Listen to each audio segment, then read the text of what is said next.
Je suis chargé de vous présenter la nouvelle séquence en tant que responsable du blog Trop Libre de la Fondapol. Notre nouvelle séquence qui est dédiée à des idées pour décider.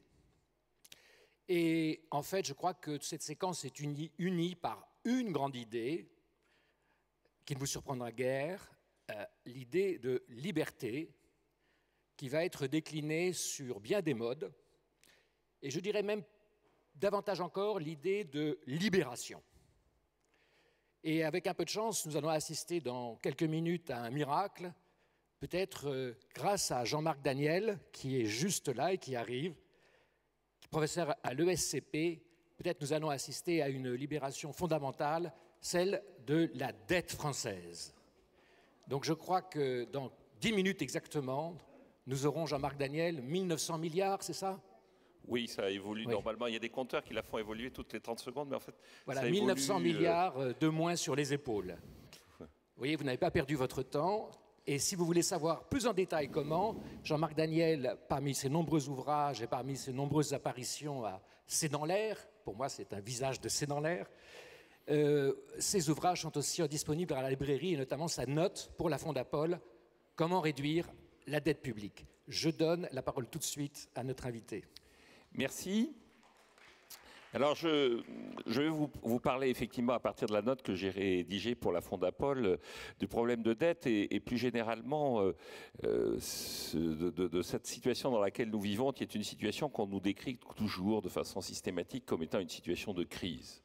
Alors, pour les plus jeunes d'entre vous, rassurez-vous, il y a une anecdote que j'ai coutume de raconter chaque fois que je prends la parole au sujet de ce terme de crise qu'on nous répète de façon permanente et à satiété. Cette anecdote, c'est que j'ai beau me souvenir dans toute ma vie, je n'ai jamais croisé de personnages ou d'hommes politiques qui ne me disent pas qu'on était en situation de crise.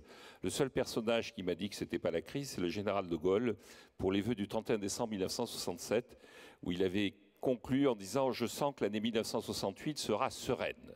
Et donc, les prévisions sur ce que c'est une crise, sur le destin qui nous attend, sont des prévisions qui sont en général aléatoires. Alors, sur la dette, c'est un problème qui est assez souvent mis en avant comme étant le symbole de la crise. Le véritable symbole de la crise, pour moi, le véritable problème auquel nous sommes confrontés, c'est ce petit dessin qui le montre, puisque je vais vous projeter 2 ou 3 slides, sinon je ne serai pas professeur dans une école de commerce. Vous savez, il y a même quelqu'un qui a écrit qu'en école de commerce, on était détruit par une pensée PowerPoint et qu'on ne pensait plus, on projetait des PowerPoint. Mais donc, ce slide vous montre juste 2 choses. La première, c'est que l'économie française, dont vous avez le taux de croissance qui est la ligne rouge, l'économie française est de moins en moins efficace. Concrètement, le taux de croissance qui était en moyenne dans les années 60-70 autour de 5% ne cesse de décliner. Alors il le fait, ce taux de croissance décline de façon erratique. En fait, il obéit à des cycles économiques et vous avez une récession, puis une reprise, et une nouvelle récession et une reprise. D'ailleurs, notre président de la République a conscience de ça, puisque en 1993, il y a eu une récession, la reprise était en 1998, et donc il est persuadé qu'après la récession de 2009, il y aura une reprise en 2014. Et il a probablement raison, sauf que ça ne va pas forcément avoir l'ampleur de ce qu'il peut espérer. Le deuxième remarque, c'est que pour essayer de combattre cette évolution, pour essayer de contrecarrer cette destruction de croissance, vous avez 2 possibilités. Soit vous faites confiance au secteur privé pour essayer de générer par l'investissement du progrès technique, soit vous vous en mêlez. Et donc l'État a décidé de s'en mêler au début par l'inflation.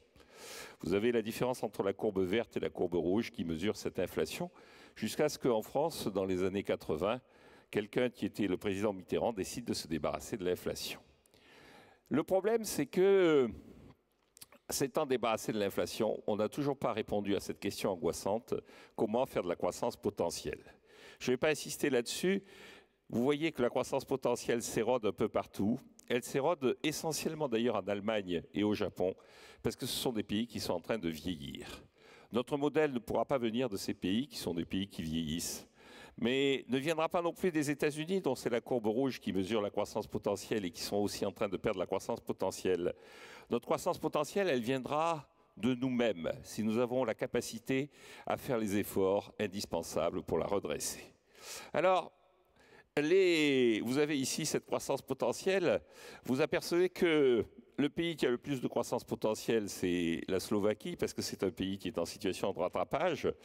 Mais cette croissance potentielle, en France, si on en reste à l'état où nous en sommes, elle est de l'ordre de 1,2 à 1,3%. Donc, si nous ne nous bougeons pas, si nous ne répondons pas à cette situation, nous allons connaître une stagnation qui va avoir comme conséquence que nous serons dans l'incapacité de résoudre nos difficultés. Nous avons essayé l'inflation. Vous voyez l'inflation ici telle qu'elle a été depuis une cinquantaine d'années. Cette inflation, vous voyez que depuis le milieu des années 80, on se traîne autour de 2% d'inflation. C'est plutôt une bonne chose. Vous savez, les nostalgiques de l'inflation, les nostalgiques de la dévaluation pullulent. Mais est-ce que c'était tellement que ça le bon temps quand nous étions devant nos postes de télévision, où il y avait une seule chaîne à l'époque, à voir un ministre des Finances à le visage blême annoncer sur le perron de l'Élysée ou sur quelques perrons d'une institution internationale « J'ai sauvé l'essentiel ». Est-ce que ceux qui sont les plus anciens d'entre vous gardent un souvenir ému des périodes où on dévaluait dans les années 80, de cette année 83 où, après avoir dévalué, il y a eu un contrôle des changes et un carnet de change. Moi, je garde encore avec émotion mon carnet de change, mais est-ce que c'est ça que l'on veut? Est-ce que c'est le retour du carnet de change qui est l'avenir? Car le cycle, le bloc inflation-dévaluation, il s'est développé dans les années 60-70, il n'a pas empêché, il n'a pas évité que notre économie perde de sa croissance potentielle. Alors, après avoir fait disparaître l'inflation, on a utilisé, pour répondre à la croissance potentielle, pour essayer de résoudre le problème, on a utilisé la dette publique. Ce qu'il y a d'admirable dans la façon dont ce pays est gouverné, c'est que dès qu'on prend des engagements à l'égard notamment de nos partenaires européens, la première chose que l'on fait, c'est qu'on les trahit.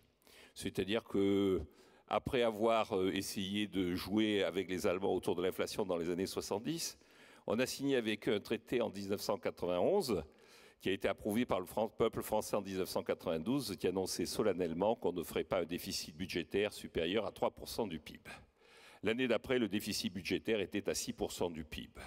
Dans l'enthousiasme général, nous étions partis vers ce nouveau geste de duplicité qui caractérise nos relations avec nos partenaires. Bon, après tout, la fourberie, ça peut être un avantage comparatif.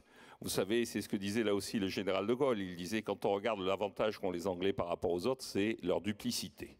Alors je ne sais pas si c'était vrai, mais toujours est-il que ça peut être une arme.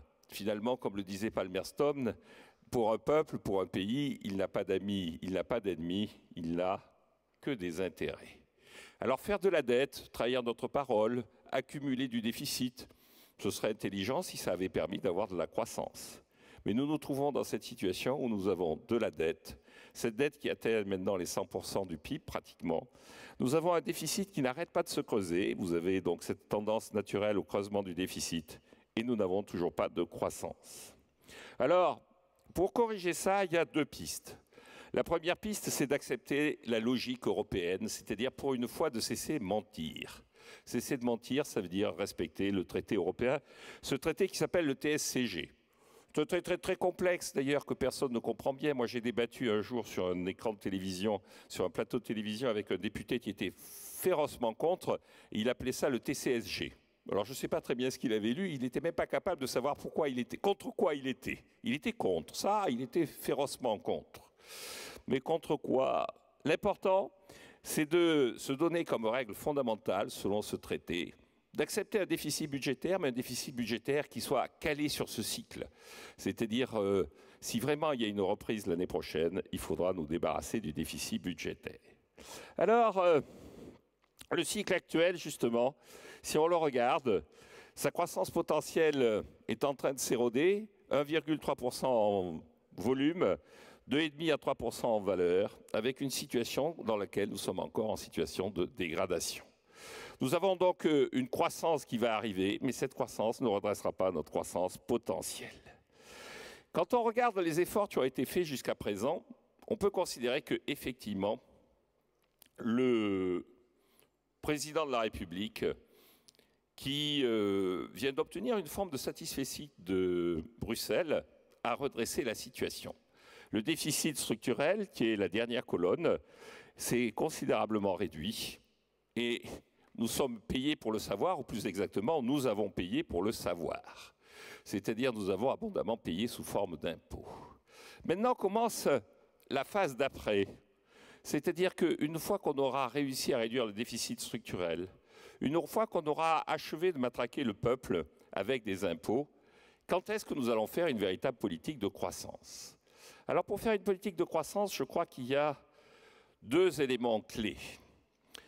Un premier élément clé, effectivement, c'est de se souvenir que pour se débarrasser de la dette, il faut faire confiance au peuple. Vous savez, le dernier personnage qui a annulé de la dette dans l'histoire de ce pays, de façon formelle, c'est quelqu'un qui s'appelle Dominique Ramel, et c'était en 1797. Et ce ministre des Finances a passé le pouvoir à son successeur, M. Lindé, en 1799. Et il dit à Lindé, j'ai tout essayé. Nous avons tout essayé depuis 1789. Nous avons commencé par augmenter les impôts en les appelant des contributions. Nous avons spolié le clergé et essayé de vendre ces nouveaux biens publics pour essayer de baisser la dette. Nous avons fait de l'inflation avec des assignats qui étaient délirants. Nous avons annulé la dette. Nous avons rançonné l'Europe. Nous avons baissé les salaires de 10% dans la fonction publique et rien n'a marché. Et Lindé lui dit, mais ce que vous n'avez pas essayé, c'est la confiance. Vous n'avez pas essayé de faire confiance à votre peuple. Lindé a été emporté 3 mois après par le coup d'État de Napoléon Bonaparte parce que de nouveau, l'idée de faire confiance au peuple était une mauvaise idée. Eh bien, c'est là la deuxième recommandation que je ferai pour conclure. Pour réduire vraiment la dette, il faut faire de la croissance. Pour faire de la croissance, il faut faire confiance. Et confiance à l'entrepreneur. C'est-à-dire, il ne faut pas passer son temps à considérer que c'est l'État qui va apporter la croissance, mais c'est l'entrepreneur qui apportera la croissance. C'est en ça que le message de libéralisme est un message de progrès. Voilà le dernier mot que je voulais dire, et il était temps car le gong me demande de quitter la scène. Merci de votre attention. Merci beaucoup.